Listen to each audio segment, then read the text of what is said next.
ब्रह्माच्यलोकाधिपति सहंपति कतंजलि अंदिवरम आयाचता संदिट्ट संत परजक्क जातिका देशेतु धम्मं अनुकंपि मम पजं සහම්පති බ්‍රහ්මරාජා ඇතුළු සියලු දිව්‍ය බ්‍රහ්ම පිරිසට සද්ධර්ම ශ්‍රවණය සඳහා ආරාධනා කරන අතරම අප සියලු දෙනා කෙරෙහි මහත් වූ අනුකම්පාවෙන් මේ ශ්‍රී සද්ධර්මය දේශනා කරන මෙන් ගෞරවනීය ස්වාමීන් වහන්සේගේ දෙපා නමද ආරාධනා කර සිටිමු. සාදු සාදු සාදු. අවසරයි ස්වාමීන් වහන්සේ. නමෝ තස්ස භගවතු වරහතෝ සම්මා සම්බුද්දස්ස. නමෝ තස්ස භගවතු වරහතෝ සම්මා සම්බුද්දස්ස. නමෝ තස්ස භගවතු වරහතෝ සම්මා සම්බුද්දස්ස. බුද්ධං ධම්මං සංඝං නමස්සාමි. සංකතං අபிසංකරෝති සංඛාරෝ සීති. සද්ධාවන්ත පින්තුනේ පූජනීය මහා සංඝරත්නයේ ප්‍රධාන අත්මැදියුත් අවසරයි. මහා සතිපට්ඨාන සූත්‍ර දේශනාව කේන්ද්‍රගත කරගත් 52 වෙනි උපදේශයයි අද දවසට යෙදিলা තියෙන්නේ. ඉතින් පහුගිය සතිය වෙනකොට මේ දේශනා මාලාවේ අපි බොහෝ දුර පැමිණලා තිබුණා. පංච උපාදානස්කන්ධය කියලා කියන සතර සතිපට්ඨානයේ මානුපස්සනාවට අයත් මේ සංඥා ස්තරය ගැන අපි ටිකක් වැඩි වශයෙන් කතා බහක් කළා. මේ කොටසේදී අපිට හම්බ වුණා පිනතුනේ මේට පෙර ආතුව ඔයත්ොත් මමත් භාවනාව පුරුදු කරනකොට අපිට වුමනා වුණා ගන්න බුද අලු අරමුණක්. නමුත් දැන් ඒකෙන් විනාශ වෙලා ඒ කියන අදහසින් අපි ඉවත් වෙලා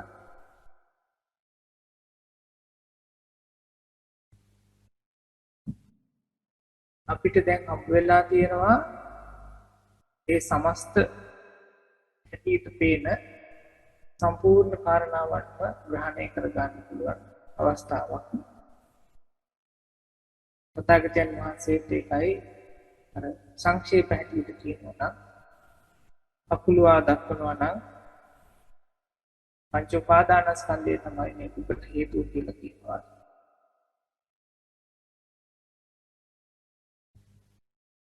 පංච උපාදානස්කන්ධයම තමයි දුකට කියන්න පුළුවන් නමක් කියලා කියනවා. අන්න ඒ කියන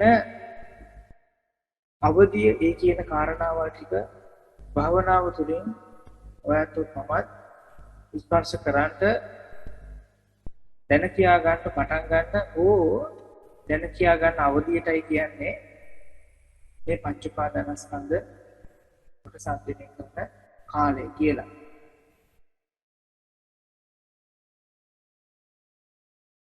මේ කොටසදී පින්නතුනේ අපි හොයාගෙන බලාගෙන යන්නේ අපේ ජීන මේ ශරීරය ගැන තමයි. මේ ශරීරයත් එක්ක තියෙන වේදනාවල් එක්ක තමයි. හැබැයි සතිපට්ඨානය කියන සිහිය පිහිටුවා ගැනීම කියන කාරණේට එන්ට වුණාම අපිව රැගෙන යනවා. අපිට දිශා ආනතියක් පෙන්වනවා. සිහිය පිහිටවන්නේ කොහොමද කියලා ඔය කියන පංච උපාදානස්කන්ධය ඔස්සේ. ඉතින් මේක ටිකක් ඇත්තටම කියනවා නම් විස්තර කරන්නත් චුට්ටක් අපහසු විදිහේ කාරණාවක්. ඇත්තම කතාව කිව්වොත් එක්ක අපිට ඒ කාලේ භාවනාව කරගෙන යනකොට භාවනාව පුරුදු කරන්න එක්තරා විදිහකට උවමනා වුණා යම් කිසි විදිහක අදහස් මාත්‍රයක් යම් කිසි විදිහක මොකක් හරි සැලසුමක් වගේ දෙයක් වගේ එකක් අපිට උවමනා වෙච්ච බවක් තිබුණා. උදාහරණයක් හැටියට ඒ කාලේ අපිට භාවනා කරන්න නිස්කලංක පරිසරයක් තියෙන්න ඕන බවක් තිබ්බා. ඊළඟට සමහරක් වෙලාවට වන්දනා කරලා ඉවර වෙලා භාවනා කරන්න ඕනකමක් තියෙන්න පුළුවන්. ඒ ආදි වශයෙන් අපේ භාවනාව කරගෙන යන්න අපිට ඒ කාලේ අපිට යම් කිසි විදියක සකස් කිරීමක් ඕන වෙලා තිබුණා. ඒ දේ එක්ක තමයි අපි භාවනාව ඉදිරියට කරගෙන ගියේ. හැබැයි මේ වෙනකොට තථාගතයන් වහන්සේ අපිව අරගෙන යනවා අර අපේ නුවණ දියුණු කරන පැත්තකට වගේ. විශේෂයෙන්ම කියනවා නම් අපේ මමත්වය කියලා කියන අල්ල ගැනීම මට ඕන විදිහට තියෙන්න ඕන, මට ඕන විදිහට කරන්න ඕන ආදී වශයෙන් තියෙන ඒ අදහස දකින්න, ඒ අදහස තේරුම් ගන්න, තේරුම් කරලා දෙන්න අපිව රැගෙන යන බවක් තේන්න තියෙනවා. ඒ අනුසාරයෙන් තමයි පින්නතුනේ අපිට මේ කියන පංච උපාදානස්කන්ධය කියන මේ අවධිය එනකොට ඔය කියන කාරණාවල් ටික හම්බ වෙන්නේ කියන එකයි මගේ දැනීම.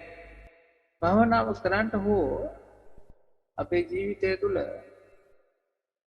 ඔයතොත් මමත් හදාගෙන තියෙන අපේ හැටියට සලකන, මගේ හැටියට සලකන, මම හිතන විදිහ හෝ මම දරන අදහස හෝ මගේ ක්‍රමයේ හැටියට සලකන කාරණා සමුදායක් තියෙන්න පුළුවන්.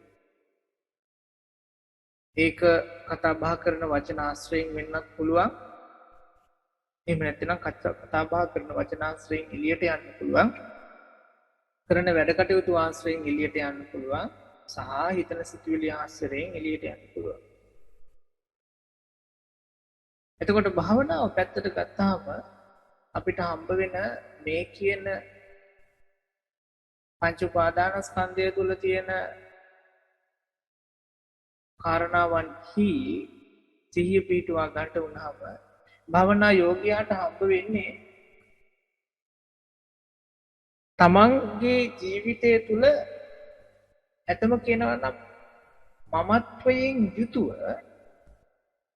මගේ ක්‍රමයට අනුව නැත්තම් මම හිතන විදිහට කටයුතු කරන්නේ මොන අවස්ථාවේද මොන විදිහටද කියන එක තමයි හම්බ වෙන්න ඕන වෙන්නේ. ඒ ටික තමයි පේන්න ඕන වෙන්නේ කියන එකයි මගේ අදහස. සතිපට්ඨානය වඩන ඇත්තෝ හැටියට. මේක එතකොට මේ කියන පංච උපාදානස්කන්ධය කෙරෙහි කරන මෙනෙහි කිරීමක් නෙවෙයි. තමන් භාවනාව තුළ හුස්ම දකිනවා නම් ඒ දකින්න හුස්ම දිහා තමන් බලන කෝණයක් තියෙනවා. ඒ දකින්න හුස්ම තමන් බලාපොරොත්තු වෙන විදිහක් තියෙන්න පුළුවන්.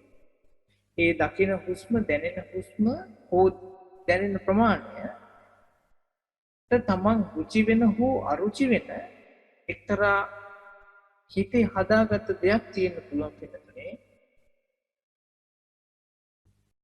මෙන්න මේ විදිහටයි ආනාපානය තියෙන්න ඕන කියලා. මෙන්න මේ විදිහටයි භාවනාව සිද්ධ වෙන්න ඕන කියලා. එන්න ඒ වගේ අවධියකින් තමයි අපි ආරම්භ කරන්නේ අපේ භාවනා ගමන තුල මේ සංස්කාර කියලා කියන හිතේ හදාගෙන තියෙන දේවල් වලට සතිමත් වෙන්නේ කොහොමද කියන්නේ. එතකොට අපේ භාවනාව අද දවසේදී හුස්මේ චුට්ටක් දැනුණා වෙන්න පුළුවන්. සමහරක් විට හුස්ම පොඩ හොඳට දැනුණා වෙන්නත් පුළුවන්. සමහරක් විට නොදැනී ගියා වෙන්නත් පුළුවන්. හැබැයි මම අසමාහිත වෙන්නේ අද දැනෙන හුස්ම දැනගෙන හිටියොත් නෙවෙයි. ඒ හුස්ම කෙටි නම් ඒ කෙටි හුස්ම දැනගෙන හිටියොත් මම අසමාහිත නැහැ.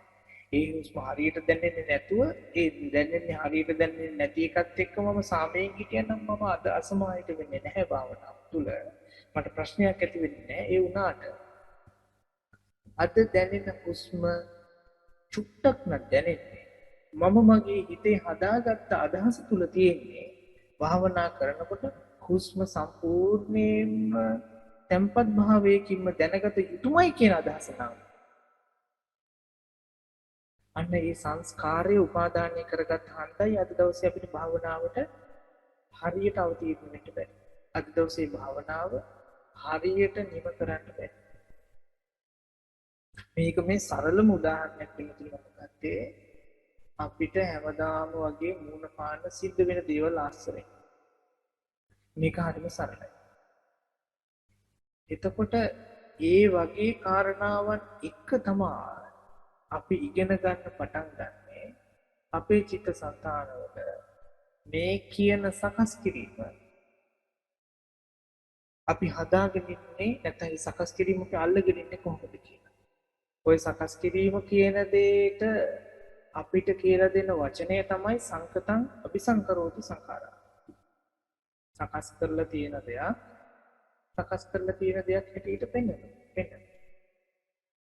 මේ අපිමයි මේක සකස් කරගෙන තියෙන්නේ. අපිමයි සකස් කරගත්තේ ආස්වාසය සහ ප්‍රාස්වාසය හොඳටම දැනෙන්න ඕන. භාවනාව තුළ අපි භාවනා කරනකොට අපේ ශරීරයේ කොහෙවත් බද වේදනා නැති වෙන්න ඕන. කකුල හිරි වැටෙන්න බෑ. කොන්දරි දෙන්න බෑ. අහල පහල ශබ්ද ඇහෙන්න බෑ. ආදී වශයෙන් ඔයත් මමත් අපි අපිට රුචි කරන ආකාරයෙන් අපි අපේ හිත ඇතුලේ හදාගෙන තියෙන සැකස්මක් සලස්මක් තියෙනවා. අන්න එයාටයි මම කියලා කියන්නේ. අපි හිතනවා මම කිව්වහම මේ අර ඉස්මුතුනේ ඉඳලා පාදාන්තය දක්වා කළු නම් කළු සුදු නම් සුදු උස නම් උස මහත නම් මහත මිටි නම් මිටි ආදී වශයෙන් තියෙන මේ ඇඟ කියලා මම කියන්නේ නෑ ඒක නෙමෙයි. ඕක පොළොවට පස්සෙලා නෑ. මෙතන මම වෙන්නේ අපි ඒ එක කාරණාවක් කෙරෙහි එක අවස්ථාවක් කෙරෙහි එක දේවල් කෙරෙහි අරගෙන තියෙන ඒ විදිහයි. අපේ හිතේ හදාගෙන තියෙන සැලසුම ඒ හීනය අපි හැමදාම පින්නතුනේ ඔය කියන සංස්කාරයන්ගේ ග්‍රහණයට හසු වෙලා ඉන්න තාක් අපි හදාගෙන තියෙන අපේ මනෝමූලික අවශ්‍යතාවයන්ගේ ග්‍රහණයට හසු වෙලා ඉන්න තාක් කල්ම අපි හැමදාම දුවනවා. අපි හැමදාම දුවනවා. කොහෙද දුවන්නේ? අපි යන්නේ අපි ඒ හිතේ හදාගත්ත අර හීන පසුපස යන. අපි හිතේ හදාගත්තේ සංස්කාරය කියලා කියන ඒ දේ හොයාගෙන යනවා. එක්තරා දවසකදී ආශ්වාසය සහ ප්‍රාශ්වාසය හෝ ආශ්වාසය හරි මොකක් හරි කමක් නැහැ. භාවනා කරනකොට හොඳට දැනුණා නම් අපි හිතේ හදාගත්තා නම් මෙන්න මේක තමයි භාවනාව තුළ තියෙන්න ඕන විදිහ කියලා. අපි හිතේ දෙයක් හදාගත්තොත් සිතිවිල්ලක් හදාගත්තොත් ඊළඟට අපි භාවනාව දිගටම ඔය කියන සිතිවිල්ලම අරගෙන යන්න පුළුවන්. භාවනාවේ දිගටම අපි ඒ කියන අදහසම රැගෙන යන්න පුළුවන්. ඒ අදහස රැගෙන යන තාක් කල්ම පින්නතුනේ අපි පස්සෙන් හඹාගෙන යන්නේ අපේ හිතේ හදාගත්ත අර සැලැස්ම. අර හීන මන්දිරය. ඒක සත්‍යක් නෙවෙයි. ඒ සුසුම් පොත, ඒ හුස්ම පොත ඒ දවසට සාපේක්ෂ වුණා මිසක වෙනත් දවසට සාපේක්ෂ නැහැ. ඕක හුස්මකට විතරක් නෙවෙයි අනුව යන්නේ. අනිත් ඕනෑම කාරණයකට පවා මේක මේ විදිහටමයි ක්‍රියාත්මක වෙන්නේ. අනිත් ඕනෑම කාරණයකට පවා. ඔයතොත් මමත් අපේ ජීවිතය තුළ හදාගත්ත සංස්කාරයක් තියෙනවා. හදාගත්ත ක්‍රමයක් තියෙනවා. මම කතා කරන්නේ මෙහෙමයි, මම බලන්නේ මෙහෙමයි, මම හිතන්නේ මෙහෙමයි, මම අහන්නේ මෙහෙමයි, මම ඇවිදින්නේ මෙහෙමයි, මම අඳින්නේ මෙහෙමයි, මම වැඩ කරන්නේ මෙහෙමයි, මම හිතන්නේ මෙහෙමයි. ආදි වශයෙන්.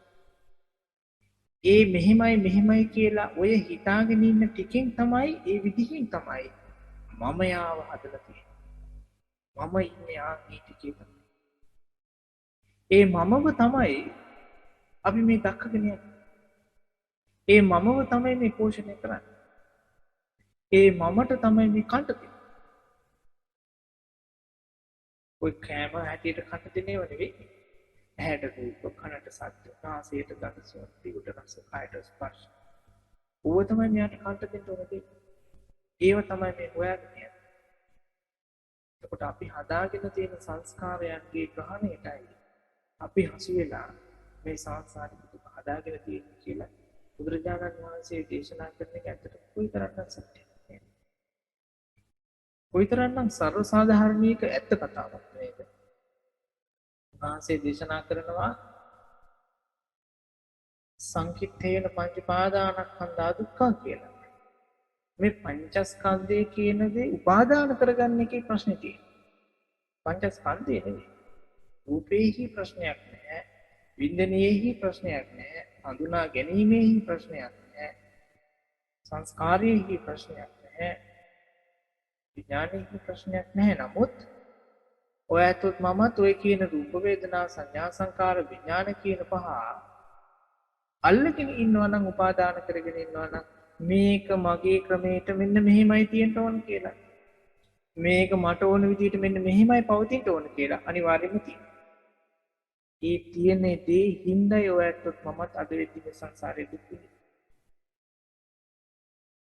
මෙච්චර කාලයක් අපි දුක් විඳින හේතු එක.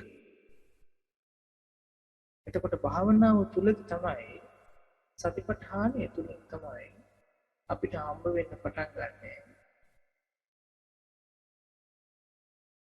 භාවනාව හැටියට මම හිතේ හදාගෙන තියෙන සැලැස්ම මෙන්න මේකයි. ආශ්වාසය දකින්නවා කියන එක හැටියට මම හිතේ හදාගෙන තියෙන අදහස මෙන්න මේකයි. ශරීරය දකින්නවා කියන එක හැටියට මම හිතේ හදාගෙන තියෙන අදහස කියන්නේ මෙන්න මේකයි කියන්නේ. ඒ අනුසාරයෙන් තමයි පින්නතුනේ ඔයත්තන්වත් මාවත් නැත්තම් අපිව වෙලාගෙන තියෙන මේ සංස්කාරයන් ටික සංස්කාරයන් ගොන්න අපි හඳුනා ගන්න පටන් ගන්නවා.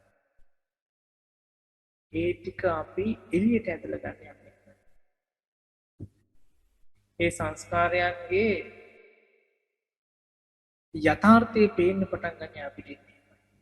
එතකොට භාවනාව තුළ ඔයත්ොත් මමත් බොහෝ වෙලාවට කමඨාන් වාර්තාවල කියන වචනය තමයි එච්චර මේකේ සන්තෝෂදායී දේවල් හම්බ නොවෙනවා කියන එක. ඇත්තටම කියනවනම් මේ කතාව කියනවා.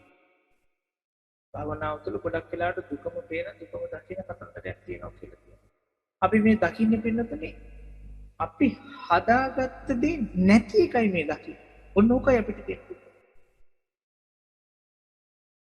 අපි හදාගෙන තියෙනවා භාවනාව කියලා කියන්නේ කොහොම එහාට නිස්කලංක ශරීරයට සැහැල්ලුව ගෙන දෙන ආස්වාසයේ සහ ප්‍රාස්වාසයේ හොඳටම දැනෙන තේරෙන හිත දුවන්නේ නැති වද වේදනාවක් නැති සද්දබද්ද ඇහෙන්නේ නැති ආදී වශයෙන් තියෙන මහා පුදුමාකාර ගුඩ අවස්ථාවක් කියලා.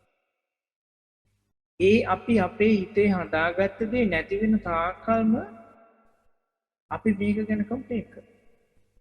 මේකට මනාප නැති නේද? ඒ තියෙන දෙයට මනාප නැහැ කියලා කියනත් මනාප නැති මොකටද? සතිපට්ඨානයට මනාප නැති. සිහියටයි මනාප නැති. එතකොට සතිපට්ඨානිය වෙන්නේ මොකක්ද? සිහිය වෙන්නේ මොකක්ද?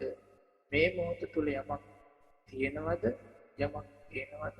යමක් දැනගන්නවද? ඒකයි සතිය. ඒ තැනට එන්න බැරි වෙන විදිහේ මග අහුරන කාරණාවල් තමයි මේ කියන සංස්කාරයන්ගේ ග්‍රහණය. අපි අපේ හිතේ හදාගෙන තියෙන අපේ සැලසුම් ටික. සමහර ඇත්තොත් එක්ක අපි කතා කරනවා, සමහර ඇත්තොත් එක්ක අපි කතා කරන්නේ නැහැ. සමහර අයව දැකපු ගමන්ම ඒ අයට කතා කරන එක්තරා ස්වභාවයක් අපේ හිතට එනවා. අපි ඒ අනුව කතා බහ කරනවා. සමහර ඇත්තම මුණ ගැහුණාම අපි ඒ ඇත්තොත් එක්ක ඒ කතා කරන ඒ ස්වභාවයත් එක්ක කතා කරනවා. අපි එක අවස්ථාවන් වලදී එක විදිහට අපේ චරිතය මාරු කර ක්‍රියාත්මක කරනවා. මෙහෙම කරන්න කවුද ඉගැන්වන්නේ? මෙහෙම කරන්න අපිට ඒ විධානය දුන්නේ කවුද? අපි ඒ විදිහට කතා කරන තැනට, ඒ විදිහට බලන තැනට, ඒ විදිහට වැඩ කටයුතු කරන තැනට, ඒ විදිහට හිතන තැනට අපිවම පත් කරේ කවුද? බාහිර කෙනා නෙමෙයි. අපි විසින්මයි අපි මේ තැනට පත් කරගත්තේ. ඒ මොකක්ද හේතුව උනේ? අපේ හිතේ අපි දාගෙන තියෙන අර සංස්කාරයන් ටිකම රජ කරවන එක. අපි හිතේ හදාගෙන තියෙන කාරණාවල්ම නැවත නැවත උලුප්පා අපි ඒකටම පොහොර එකතු කරන එක. ඒකම වැඩි දියුණු වෙන විදිහට කතා බහ කරලා වැඩ කටයුතු කරලා හිතලා ඒ දේම වැඩි දියුණු වෙන විදිහට අපි අපේ හිතේ ඉඩක් දීලා තියෙනවා. සංස්කාරයන් ටික අපි උපාදානය කරගෙන ඉන්න හින්දායි සංස්කාර අපිව පාලනය කරන්න පටන් ගන්නවා. උදාහරණයක් හැටියට මාරේ යනකොට කවුරු හරි කෙනෙක් බැන්න කියන්නේ අපිට බොහොම පළුස වචනෙන් බඩනවා අය. ලංකාවේ සිද්ධ වෙන සුලභ දෙයක්. එහෙම වුණාම මේක අපිට හරි කරදරයක්. හරිම ප්‍රශ්නයක්.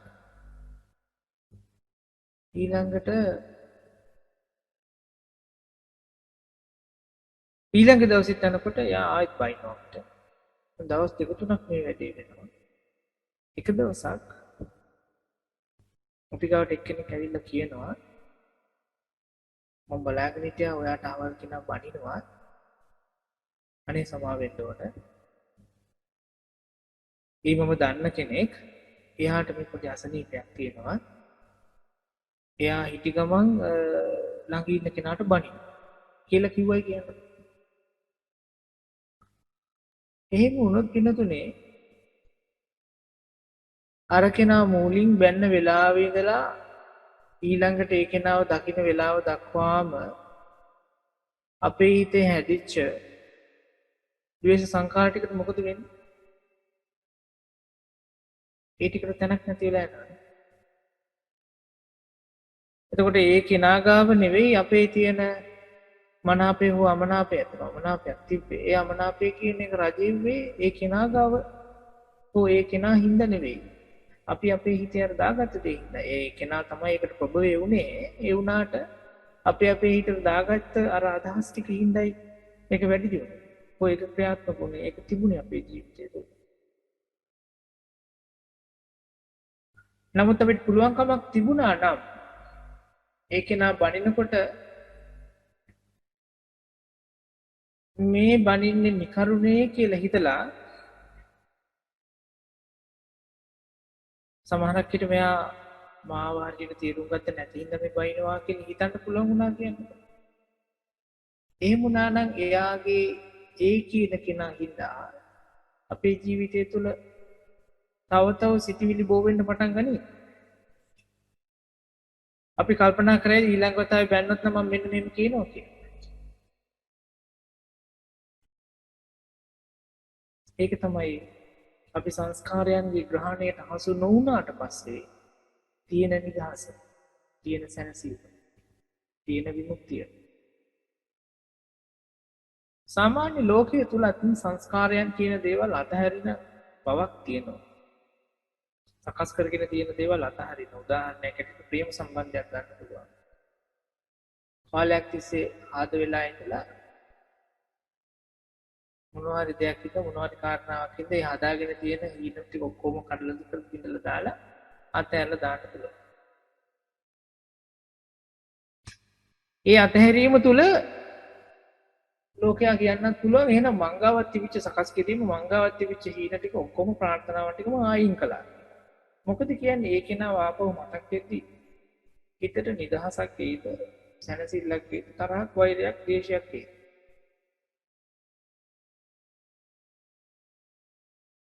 තථාගතයන් වහන්සේ දේශනා කරන දුකේ නිදහස් වීම පිණිතුනේ ආපහු දුක මතක් වෙනකොට තරහක් ද්වේෂයක් ඇති වෙන එකක් නෙවෙයි.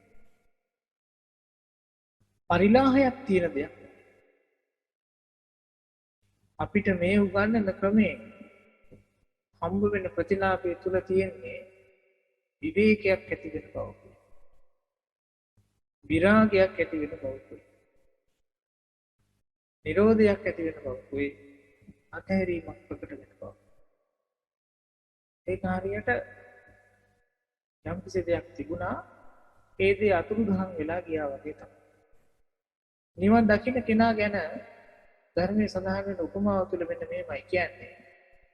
පහනක් තියෙනවලු පත්තු වෙවි. අවසානයේදී පහන පත්තු වෙලා අර තෙල් ටික ඉවරයක් වෙනවා. ඊළඟට තිරෙත් පත්තු වෙනවා. අවසානෙට ගින්දර නිවිලා යනවා. ගින්දර ජීතනක් හොයන්නත් නැහැ. තිබිච්ච තැනක් ඇත්තෙත් නැහැ. ආන් මේ වගේ තමයි. අපිට පුළුවන්කමක් තියෙවි පිටුතුන් කවදා හෝ දවසක සතිපට්ඨානයේ හින්දා සිහිය දියුණු කිරීම හින්දා හොයලා බලන්න මේ අවස්ථාවන් වලදී අපේ ජීවිතය තුළ දුක හදාගන්නේ ඒ දුකේ ග්‍රහණයටපත් වෙන්නේ මොන අදහස් හින්දාද? ඔකට අද කාලේ භාෂාවේ වචනයක් උත්තේ මොන විදිහට ප්‍රෝග්‍රෑම් කරපු හින්දාද කියලා හොයාගන්න පුළුවන්. එතකොට මේකෙන් කියවෙන්නේ අපි අපේ ජීවිතය තුළ දුකින් නැති වෙලාවකුත් ඉන්නවා කියන එක. අපි අපේ ජීවිතය තුළ දුක් වේදනාවක් කියන දෙයක් නොවිද ඉන්න අවස්ථාවල් තියෙනවා. ඇත්තටම කියනවා නම් නිවි සැනසුණු අවස්ථාවල් තියෙනවා. යහපත් විදියට සුදුසු විදියට කතා බහ කරන වැඩ කටයුතු කරන හිතන අවස්ථාවල් තියෙනවා. නමුත්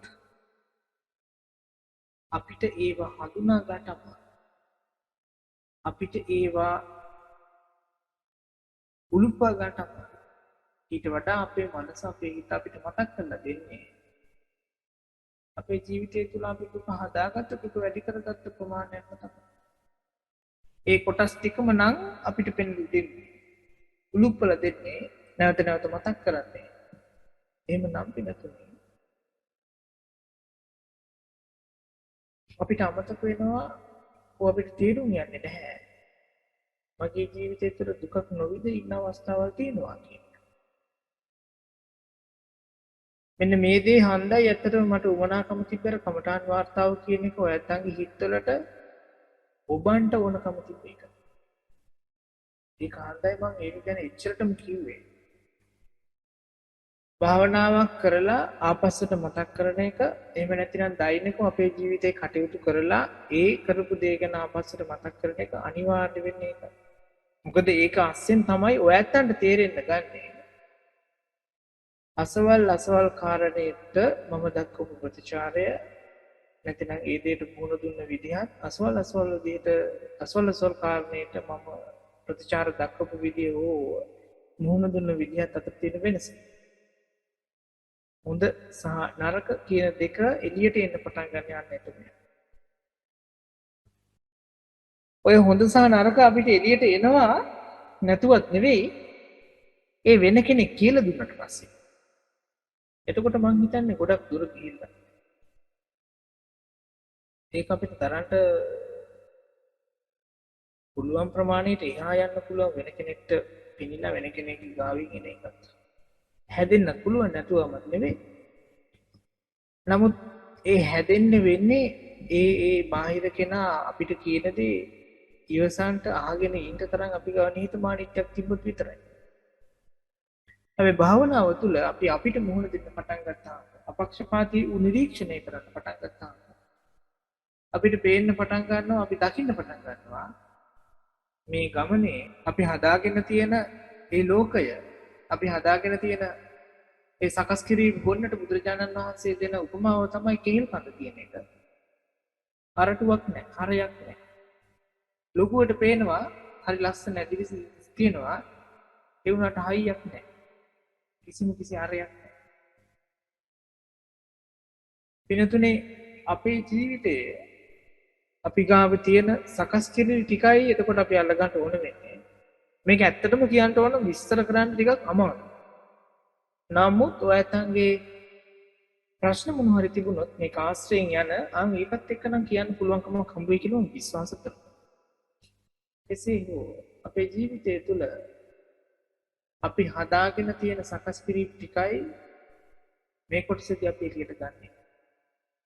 මෙච්චර කාලයක් ඒ හදාගෙන තිබිච්ච සකස් කිරීම ටිකම හොයාගෙන ගිය හන්දයි ඒ ටිකම අපි බලාපොරොත්තු වෙච්ච හන්ද වෙන්න පුළුවන්. අපිට සංසාරයේ දුක තියෙනවා. හැබැයි එහෙම වුණා කියලා හිතන්න එපා. 100%ක්ම අපි වෙනස් කරන්නට ඕනේ කියලා. එහෙම එකකුත් නැහැ. අපි ගාව හොඳ ඕන තරම් තියෙනවා. සීලාදී ගුණ දහම් අපි ගාව තියෙනවා.